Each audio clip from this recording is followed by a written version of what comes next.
welcome to Cooper High School for wrestling action. It's the Robbinsdale Rumble, an all-District 281 matchup here, the Armstrong Falcons and the Cooper Hawks. I am Jay Wilcox along with John Lauritsen. And John, kind of the sign of the times a little bit here during this COVID era right now. Pretty thin lineup tonight, especially for Cooper. So we're not going to see anywhere near a full varsity match, but still time to renew some rivalries and some acquaintances. A lot of these kids know each other, and they're going to give it their best here in the limited matches that we do have tonight. Yeah, only a few matches, which is too bad, like you said, Jay. And I know COVID and other illnesses are playing a role in that. But still, like you said, there's a rivalry involved here. It's still fun to watch these two schools match up. And Armstrong, Cooper, it doesn't matter if it's wrestling, whatever it might be, football, baseball, they're still going to go at each other pretty hard. So we'll see what happens tonight. Armstrong has actually not won a dual meet so far this season, looking to try and change that here tonight, and obviously odds in their favor with their having a more full lineup. And Cooper's won a couple of times, and again, numbers an issue. The overall numbers in their program are low, but not so low as it's going to look tonight. As we said, some illness worked in, and also they run into a problem that you sometimes have is a lot of guys at the same weight classes. They haven't spread it out throughout the lineup as much as they would like, but they're struggling to keep, kind of hang on and see if they can't build the program back up a little bit too. I noticed that too in the lineup cards. Like you have, if you could spread out all those wrestlers, you'd have a full lineup, I think, in Armstrong's case, maybe Cooper too. But when you have them stacked up at certain weight classes, it's tough. But it also creates competition at a weight class. And as time goes on, you kind of get guys to get better that way. They're wrestling against each other every day. So if you can spread them out eventually, and then you got a few weeks here until sections already, about a month to go. So this is a good matchup for that. Even if you only have 5-6 matches tonight, that's a good matchup to kind of get ready against a rival for the tournaments coming up here in, just a few short weeks already. All right, we'll see what happens here. We've got a limited number, as we said, but still could be some good ones along the way. It's Armstrong and Cooper, the Robbinsdale Rumble, coming up here on CCX.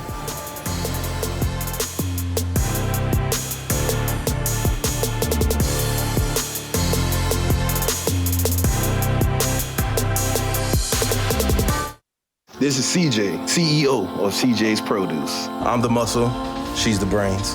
It works. My great-grandfather acquired Brantley Estates in the early 1950s. Mama Tia is my grandmother. She was actually the first in the family to get vaccinated. I was afraid. I came up with every excuse. My grandmother got her shot. I saw how strong she was. Why can't I? CJ needs his father to show him how to become a man. So I am fully vaccinated. I have somebody counting on me, so we made the leap.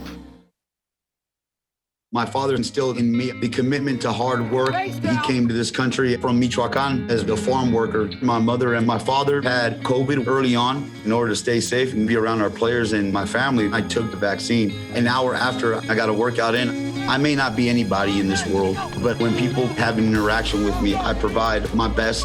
Maya is 5 years old. We coach her. Others are important. Believe in health and loving other people. That's what we do. How was school?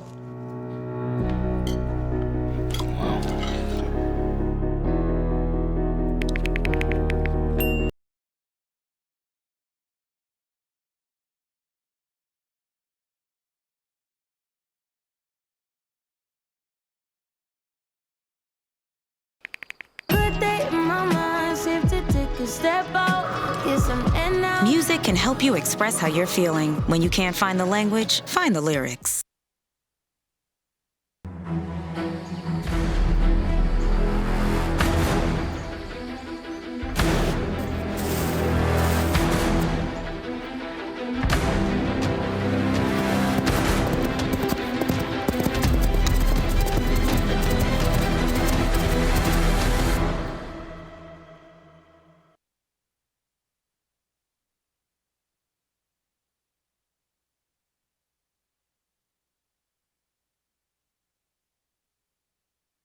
Have you ever seen somebody treated unfairly because of the color of their skin? Do you guys know what it means to have white privilege? What is racism and what do you think about it? Talk to young children about what racism is, giving them the language to understand it. They can be disruptors. They can shape and shift culture. We may not always know the answer, but we'll try and help you learn. You don't have to have all the answers, but that doesn't mean we can't start.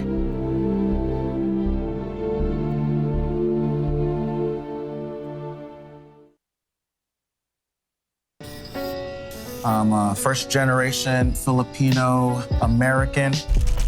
You don't always feel you're a part of the country you live in. It's this weird middle space sometimes that you have to live inside of. But when you meet others that are also living in that space, you'll learn to know that it's its own unique space too.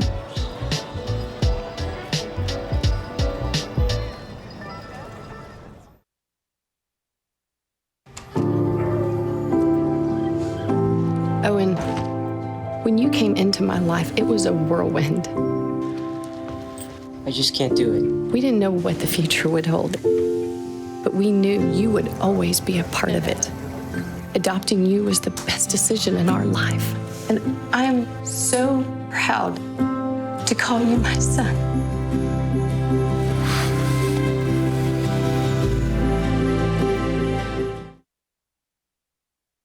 Put a frog in a pot of boiling water and it'll jump right out. But put a frog in a pot of cool water and slowly heat it up, and that frog will boil. As veterans, we can tell ourselves the lie that it's easier to stay in that boiling water, to disconnect. But you've never been interested in easy. You are not a frog. Find resources at va.gov/reach. Can I get the now bar, please? $1. Have a good one. Got it. Hey, what's going on? Hey. Let me get a now bar. Sure. $1. Appreciate you. You got it.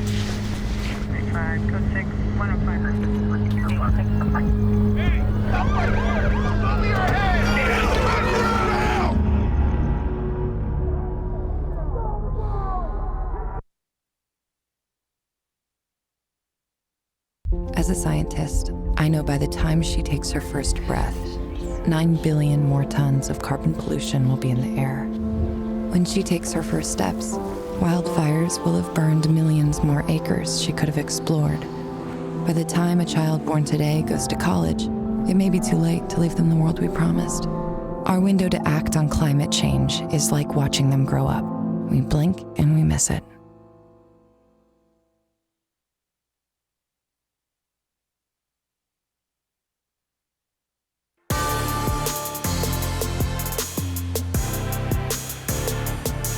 And welcome back here to Cooper High School. This JV match just finishing up, and they're kind of going to roll right into our varsity since we have a compact lineup here this evening. And obviously we've had some difficult challenges in both the district. Going to distance learning too, I think, has definitely made an impact in terms of getting kids able to come to practices and things like that too. So, and I know some other districts, dealing with that a little bit as well, and just trying to plug away and keep going the best they can and give these guys, an experience as best they can. That is the one nice thing though about wrestling, is even if you have a lineup that's very thin, still for individuals, they can still get some good matches in and all that kind of thing. Yeah, and like you said it, Jay, before too, we were talking about it. It's kind of the times we live in, I guess, right? You got, at least for this year, you got to navigate when you don't have full lineups, and sometimes you just don't have a full lineup even when times are normal. But flu season and COVID, of course, are not helping things here. So you make do with what you have, and there it is, and can see about a half dozen matches tonight, but the thing about it is it's still a rivalry. It's still the Robbinsdale Rumble. We've seen years where it's come down to the wire. We've seen other years where it's been pretty one-sided either way. And hopefully tonight the matches we have are close. And you know what? It's the middle of January. We're past the middle of January now officially. So we're inching a little bit closer to tournament time. So these wrestlers that are out there tonight are kind of starting to maybe think about that a little bit too. Yeah, Armstrong's really kind of taken over this matchup over these years as Cooper's numbers have thinned out and things. So 9 in a row won by the Falcons, which will obviously be continuing here tonight, it would look like. But obviously the matches that we have a chance to compete, we'll see. And the Falcons obviously have had their own struggles as well, and their lineup is thinner than what they would like right now too, with you got a little illness, injury, and end of the semester for both these schools too, and I know both coaches kind of talked about that too, that keeping grades up has been much more difficult in this pandemic time, I think, for not just these two teams or these two schools, but just across the board. It's hard to learn on an iPad, right? I mean, it's my kids too. My son, he's 7 years old. I mean, it's hard to get him to sit there and just pay attention, and that makes sense to me, and that's tough. And it's just from the social element too. You want to be around kids in school, you want to be around your teammates, so that's difficult, and hopefully we get through this quickly. All of that adds up, right? I mean, all that adds up to maybe not full lineups, maybe not wrestling up to your best capabilities quite yet, but hopefully there are better days ahead, and we'll kind of get back to full squads and good matches. Captains and coaches have met with the official, and we're just about set for our varsity. Again, we're going to have some open weights. Both are open at 106, so double forfeits at 106. So we'll stay at 0-0. And looking as though we will, though, have a match at 113 as you get a look at Coach Stanton. And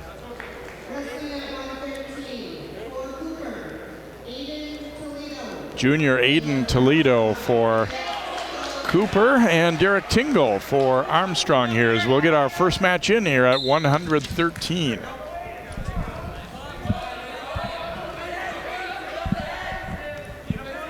Tingle shooting, but countered, and Toledo trying to get around. Tingle staying with that single, though. Yeah, he's got his head to the outside, trying to kind of come around with his legs to get around there, but single leg had shot to the outside a little bit. You can see Toledo pushing his head down, trying to play defense, and then Tingle pops right out, gets the takedown. You can kind of see that these, coming out with energy, right? I mean, you can tell they're a little nervous energy and now eager to get out there and get after it. Yeah, a half here for Tingle. He's going to get, it looks like, there's a 1 count by the ref, trying to break that plane. Toledo doing a nice job there of trying to fend that off. You can see he goes back to it. Tingle now with the half. He's got Toledo in trouble. Close to getting a pin. Armstrong trying to get on the board first. That is very close to being a pin for the Falcons. Tingle has that half. It's hard to see from here, Jay. It seems like the right shoulder of Toledo is still kind of hanging up. You can see the ref really peering in there. Long time to try and fight this off. He's settling in nicely. Chest to chest there, and there's the fall. Nice deep half there by Derek Tingle from Armstrong. And tried it the first time, almost got back points, went back to it, and ended up getting the pin for Armstrong for the Falcons. Another look at Tingle finishing him here. He kind of had the half, and then Toledo trying to fight him off, so his hand came free there, but you can see he's got a nice perpendicular positioning there on Toledo and able to get the pin for Armstrong. So we have both open at 120, so we will have a match here at 126. Eli Hatteen for Armstrong, Jacob Hernandez for Cooper. And both wrestlers locked up here early. Shot there by Hatteen. The switch to a double from a single goes right to the half. He's got a nice deep half here, and he's got Hernandez in trouble. 25 seconds into this match, he's getting back points already here. There's going to be a 5-0 right here after that 3 near fall for Hatteen. The sophomore from Armstrong coming out quick. Another half. It goes back to the half Nelson. The Hernandez kind of fending it off. Team trying to throw in a leg. And they're going to go off the edge of the mat here, but a quick 5-0 lead for Eli Hatteen of Armstrong. Trying to follow up on Derek Tingle's pin. Looks like he might get another pin early on there. Jacob Hernandez does a nice job of kind of fending that off as much as he could. Hatteen still well in control here with just over a minute to go in the first. Breaks Hernandez down. Armstrong kids here, Jay, you saw we're only a match and almost a period, or a match and half a period into this Robbinsdale Rumble so far, but half Nelson, half Nelson, half Nelson. When they get a kid down, they go right to it. And in Eli Hatteen's case here, it was a takedown, and he didn't even hesitate to go that half. That's how he got that near fall early. Yeah, it feels like, for kids who are learning and stuff, that the cradles and the half Nelson is kind of the first couple basic pinning combinations that you sort of can lock into and attempt to use those until the guy proves that he can fight him off. Yep, that's exactly it. It's, in calling wrestling matches with you over the years, there are certain schools that do certain things, and you can tell they just work on these over and over again. Armstrong obviously has been working on the half Nelson, a very basic wrestling move, but very effective if you do it right. Trying to hip into him and get him over again. Couldn't quite do it, but it stays at 5-0 for Hatteen here after one period. Yeah, and he's going to defer, and Hernandez is going to pick both up. He was taken down the first period, but he wants another shot on his feet here. Trailing 5-0 to Eli Hatteen of Armstrong. And Hernandez trying to step into a throw here, but it backfires. Hatteen's got him. That's going to be close to another pin, and there it is for Armstrong. Just 12 seconds into the second period. So Hatteen backs up Tingle's pin with one of his own, the time 2:12, and Armstrong winning the first two contested matches here this evening. Yeah, Hernandez trying to set up for a throw, but he gets a little bit too sideways there, and Hatteen takes advantage. Back-to-back pins here for the Falcons. Start things off. So Henry Cronin gets his arm raised at 132 for Armstrong, and Cooper is open that spot. Henry Cronin, the seventh grader there, so both are open at 138. Be a win for him.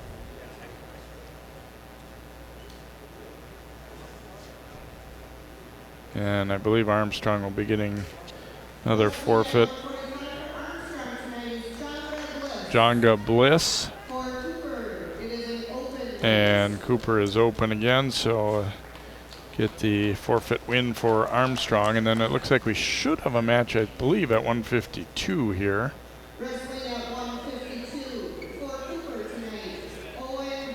Owen Holly will wrestle for Cooper. Sam Sabisky for Armstrong. Sabisky, the sophomore. Trying to underhook his Holly here right away. Trying to spin around for two. There he's got it. Sabisky. The quick takedown. He's got Holly broken down pretty flat on the mat here. And instead of a half Nelson like his teammates have been trying, tries a little arm bar here. There's the half. And he's got a pin very quickly. 30 seconds for the Falcons. Sophomore from Armstrong, Sam Sabisky, adds to that 12-0 Armstrong lead. Now 18-0. 3 pins into the Robbinsdale Rumble. 3 matches, 3 pins. Gonna have Amari Easley coming out for Armstrong at 160, and he will not have an opponent, it looks like, as well.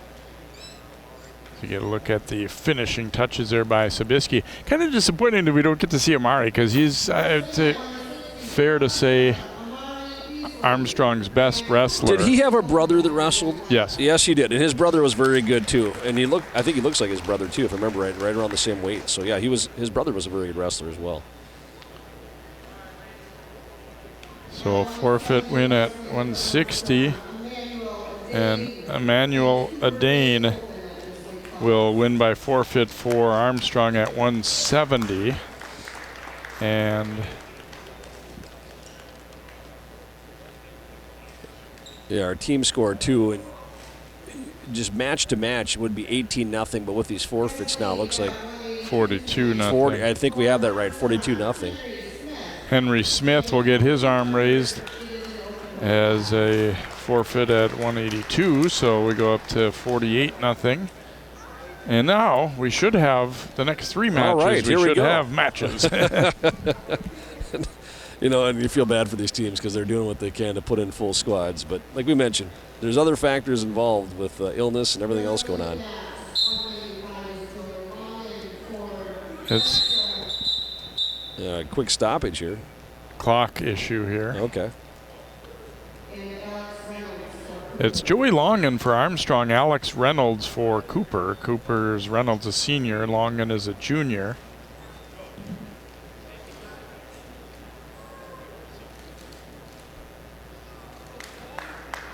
Yeah, 48-0 for Armstrong. But between the matches we've had, 3 pins for the Falcons too. So they've won the dual meet. We'll just see how these last 3 matches pan out and hopefully get a couple good ones here.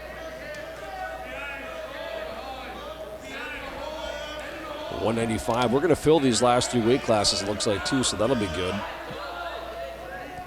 Longan, kind of a powerfully built 195-pounder, kind of sprawling here on Reynolds. Yeah, football player as well, offensive lineman. Yeah, he's got a nice near cradle there. He's got the takedown. If he can turn Reynolds, we'll have him in trouble, but not able to do that. Breaks the hold. Still leading 2-0. I like this one fitting one for this week, John. He says his favorite memory is going ice fishing with the wrestling team. Oh, yeah. Well, the weather's perfect for that right now. Longan trying to go back to the arm bar. A few seconds ago, you heard some of the Armstrong wrestlers yelling, half, half. Well, we've seen the half from those guys a few times tonight. You can see Longan really bent on getting that. You can see he's got that left wrist, trying to get the arm bar going a little bit. Pull that arm behind his back anyway and see if he can leverage him over that way. Here's a cradle for Longan. Kind of brings him back right on the edge of the mat. He's going to get some back points, maybe more. Might have a pin there, almost did. Hold breaks, but he's going to come out of this with 3 near fall, making it 5-0. That was very close to a pin. Yeah, it was. I think it kind of benefited Reynolds a little bit that the official was scooting from one side to the other and didn't quite. I'm not saying that he missed one, but it was close, and he was still kind of positioning himself. Yep. Yeah, when you're the only official out there too, it's you got to move around a couple different spots to kind of see what you have going on. It was very close to the fall. Nonetheless, 5-0. Joey Longan of Armstrong leading this match. Armstrong has been in complete control of the entire dual meet so far. And we'll see. It looks like Longan wants to go up. Now, you don't see that very often, but obviously he's feels like very confident he can turn Alex Reynolds from Cooper. He already did once.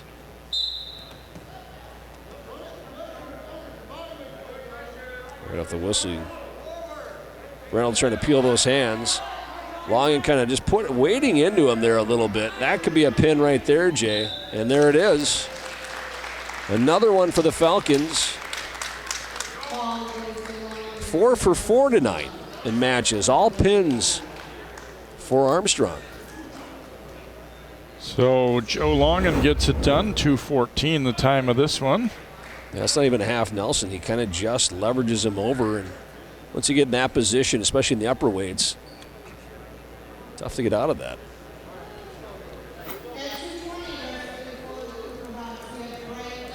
It'll be Ethan Imbach for Armstrong and Bright Deku for Cooper in our 220-pound matchup. Imbach, a senior captain for the Falcons. Deku, a junior for Cooper.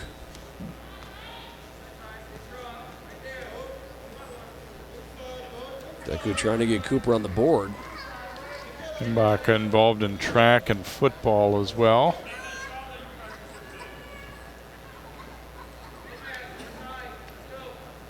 Got it tied up here early on. There's a shot by Imbach. Single head to the outside. See if he switches to a double. They go off the edge of the mat. See that shot to the outside sometimes, and your head's to the outside, and that's almost a giveaway that the wrestler's going to switch from a single to a double and use his head as leverage, but ran out of mat there for Ethan Imbach. Try an ankle pick there, which isn't something you see all that often in 220 like that, but didn't quite pay off. You can see Bright's got some strength. He's been able to fight off a couple of these shots. He's kind of a quick wrestler. Imbach trying for that left leg over and over. Deku kind of underhooking him here. And they're going to go off again. I'll restart him in the middle here. Yeah, you're right, Jay. I mean, there's certain moves you don't often see as the guys, we get in the upper weight classes. Guys get taller and bigger. And there's a double leg now by Imbach. Not able to finish. Deku's done a nice job of staying heavy, though, not allowing him to get all the way to his legs there. He's countered nicely twice now. Yeah, in the upper weights, too, you kind of just weigh on a guy like that. It can wear him out. Even if you don't get points off it by the second, third period, you've kind of gassed them a little bit. And Deku's going to get the takedown for Cooper. First takedown of the night for the Hawks.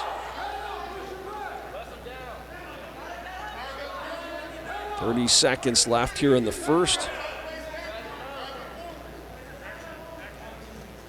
And Imbach, you can see he's trying to kind of set up a roll there for a second. It looked like he might have it. Imbach probably feeling a little bit of pressure not to be the first guy to lose, Right, too. Yeah, at this point. And meanwhile, for Deku, it's the other way. He's looking to get the first win for Cooper, and he puts him to his back. Get some back points here, it looks like. And there's a pin. And Bright Deku delivering a win for the Hawks right before the end of the period. Minute 57, the time of that one. Yeah, and their first points of the night.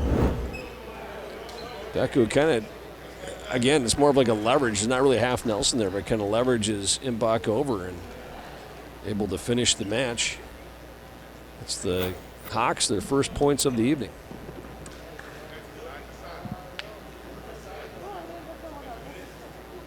And just in time, too, because now we're coming down to heavyweight already, Jay.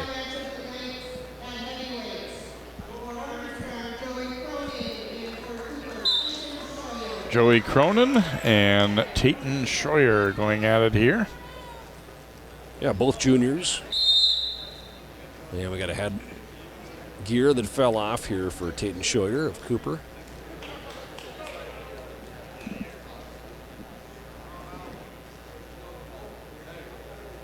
The matches we've had tonight, none have gone to the third period yet, if I have that right. They've been all pins, so maybe we'll see our first here.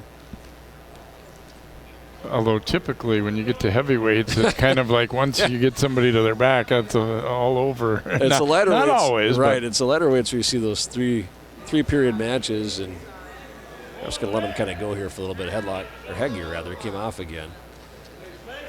These guys, both guys tied up.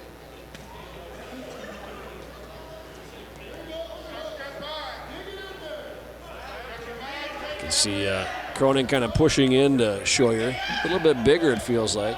And he tries to kind of throw him to his back, and there's a takedown for Cronin. Makes it 2-0 for the Armstrong Jr. With heavyweights, there are a lot of throws. There are a lot of Granby rolls. You don't see a lot of cradles. You don't see a lot of ankle picks and things like that either. Cronin trying to control that wrist and flatten him out. It hasn't worked just yet, but Scheuer, even though he got taken down there, at least you'll hear people yell belly, belly. But you don't, that's one thing that is a little bit sometimes, you have to remember that part of it is don't go to your back. And at least he did that. He gives himself a chance. Staying on his base for a while. He's got a chance to come around here for two or at least get an escape. They're right on the edge of the mat. He's going to get it. Almost out of room. He gets the reversal for the Hawks. Tied up at 2. 10 seconds left. And if you're Scheuer, you're just trying to keep him on the mat here before time runs out. And then the ref blows a whistle there. We got a second left.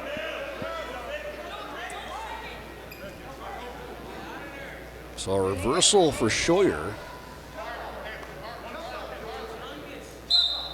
And able to kind of hang on for 10 seconds or so there, and then they go off the mat, and he'll just ride him out the last second left. And Scheuer now will get a headgear and a different one, it looks like, as he had trouble with it immediately there. Yeah. One of his teammates throws him a different one. Hopefully not a used one. And whatever works. Yeah, you put it in that industrial strength cleaner they use on the mats. And no shortage that'd of be good. Yeah, no shortage of that going around now. And Scheuer, he's going to start down here to be in the second period. Able to tie it up at 2 right at the end of the first. Cronin breaks him down right away. Trying to set up for a half. You kind of see his left hand there coming up.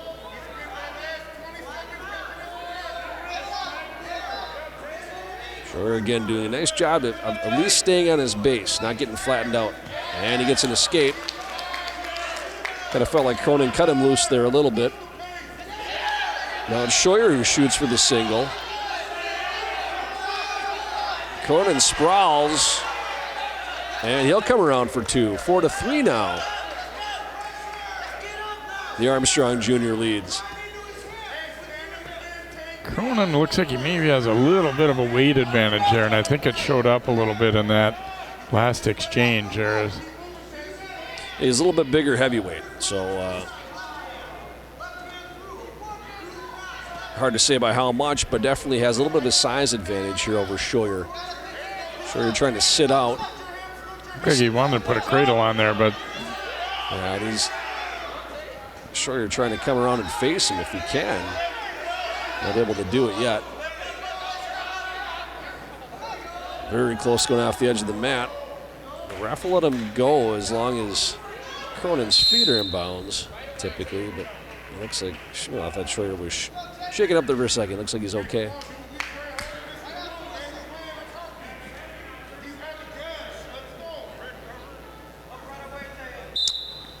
And we are just over 30 seconds away from having our first third period match of the night here at heavyweight. The size advantage too in the upper weights, when you're able to kind of lean on a guy, we talked about that the last match, that can wear a guy out by the third period too a little bit. Cronin with that size advantage, kind of doing it there for a little bit. Scheuer gets cut loose and kind of almost does like a tackle takedown. He's got 2, and he's close to having Cronin on his back here. His feet are still in bounds, so the ref's going to let him go, but the period runs out. But a quick whirlwind of activity there, Jay, an escape and basically a tackle. He was not satisfied with that escape, and you're right. It was just kind of a bull rush. It not technique-wise, maybe not great, but I think he definitely caught Cronin off guard there. It looked like Cronin was kind of sneaking a look at the clock there for a second, and it's just enough for Scheuer. Smart wrestling by Scheuer. I like his battle. I mean, he was in a tough spot for a part of that period, but gosh, he not only fought his way to get up, but then he immediately went with a double leg. And again, technique-wise, was it perfect? No, but he's getting after it anyway. Might be a football player, I'm not sure, but that was a tackle that worked. Ooh, we got a double stalling warning there. I think they're getting a little tired. I think that's fair to say. Yeah, these are two big boys wrestling hard, and Scheuer trying to get up right away there. Gets to his base. Cronin, he's going to have a decision to make before long here. He might have to cut him if he can't take him, turn him fairly soon. Yeah, and that's a good point, Jay, and that's exactly kind of what happens. 7-4 now with that escape. Tate and Scheuer, the junior from Cooper, leading. Who's got more left in the tank might help decide this one too, as they're both definitely tired. Yeah, we got time to figure that out. Still over a minute to go here. Locked up right now. That's a sign of being tired. There's a shot by Scheuer. He gets low. He's got a single. Cronin kind of leaning on him. If he can pop that arm out of there, he might be able to get around behind him. But no, Scheuer showing some strength. Scheuer can do what's called a windmill just like that. They'll get a takedown. 9-4 now he leads. 40 seconds to go in the third. And now I think he's hoping I can just ride him out here. I mean, yes, turning him, pinning him would be ideal, but if he's able to just stay busy enough on top and ride him out, that would be just fine as well.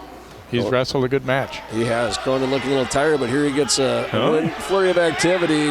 reversal to make it 9-6. Now, if he can turn Scheuer in the last 20 seconds and get some near fall, he'd tie it up, but both wrestlers sneaking peeks at the clock. Going to cut him loose, but he's going to run out of time. It's 10-6. And even now, it's too late to do anything more. And it looks like Scheuer is going to pick up a victory for Cooper as he'll get their second win of the night. Tatum Scheuer wins it by a score of 10-6. So, best match of the night right there. Yeah, it really was a good battle there. And times one or the other look like they're going to have the better of it, but it ends up with Scheuer winning it for the Hawks. And so the varsity duel will come to an end with a 54-9 victory here for Armstrong. John, as we had heard, it's going to be probably pretty quick, and that's what we saw. And Armstrong coming out kind of setting the tone, winning. Obviously, they get in the forfeit, but they got some nice pins. And then Cooper, a couple good matches at the end there with wins for Bright Deku and Tatum Scheuer for the Hawks at the end. Yeah, you get a little worried for a team that they might get shut out, but yeah, like you said, Cooper getting those wins at the end there was good for them, and at least they don't go home empty-handed. Pin there at 220, and by far our best match of the night from a competition standpoint at heavyweight there with another win for Cooper. Tatum Scheuer, the junior, getting that victory. Both teams are getting set for invitationals on Saturday as well, so best of luck here to both squads for the rest of this 2021-22 season. There's one more JV match starting out now, but we'll pop out here and wrap this one up as our final score here in the varsity matchup is Armstrong 54 and Cooper 9 for John Lauritsen and all of our CCX crew. I'm Jay Wilcox. Good night from Cooper High School.